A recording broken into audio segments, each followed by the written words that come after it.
Bonjour et bienvenue pour un nouveau podcast. Celui-ci est le dernier de la série sur la thématique du cuir avant l'ouverture de la Cité du Cuir. Aujourd'hui, je vous emmène sur les bords de Vienne, sur un site emblématique de Saint-Junien où se trouvait la mégisserie d'Hugo.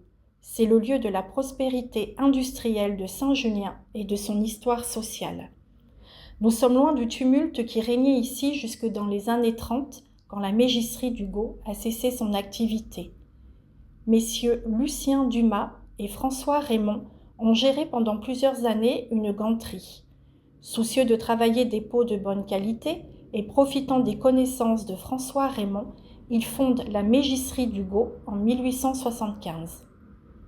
Installée sur un site à l'écart de la ville et à proximité de la voie ferrée, l'usine a été une des toutes premières mégisseries industrialisées. La production y est fortement mécanisée et les conditions de travail pour les ouvriers améliorées. Les nombreuses innovations de Raymond ont permis d'améliorer la qualité des peaux et d'obtenir la médaille d'argent à l'Exposition universelle de Paris en 1878. Quand Lucien Dumas meurt subitement en 1894, une nouvelle société est constituée et Raymond construit de nouveaux bâtiments et acquiert de nouvelles machines. En 1904, le lavage de laine est intégré à l'entreprise. La société Mégisserie et Laine est créée en s'associant avec M. Labruni. L'expansion de l'usine, avec des agrandissements successifs et un souci constant de la modernisation, est manifeste jusqu'au tournant du siècle. Mais au lendemain de la guerre, un déclin rapide s'annonce. La guerre marque en effet un tournant pour la mégisserie à Saint-Junien et pour la société Mégisserie et Laine en particulier. À la fin des années 20, l'entreprise perd peu à peu son dynamisme. En 1934, la société Mégisserie et Laine vend son département laine aux Vaugelades et la mégisserie, qui périclite, est déclarée en faillite.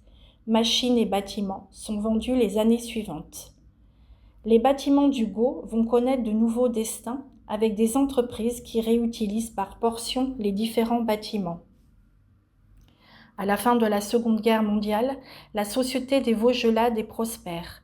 Elle se modernise grâce à l'arrivée de l'électricité en remplacement de la machine à vapeur. Les années 80 correspondent à la période la plus brillante. La société est leader français du lavage de laine et elle exporte 90% de sa production dans le monde entier, notamment au Japon.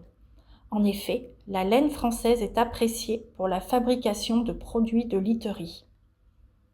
Mais la crise asiatique et de lourds investissements dans la centrale de traitement des eaux fragilisent l'entreprise à la fin des années 90.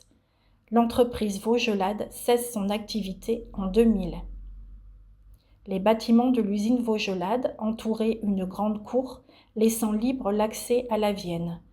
En face de l'entrée principale se trouvaient la chaufferie, le bâtiment du délainage et le train de lavage Léviathan.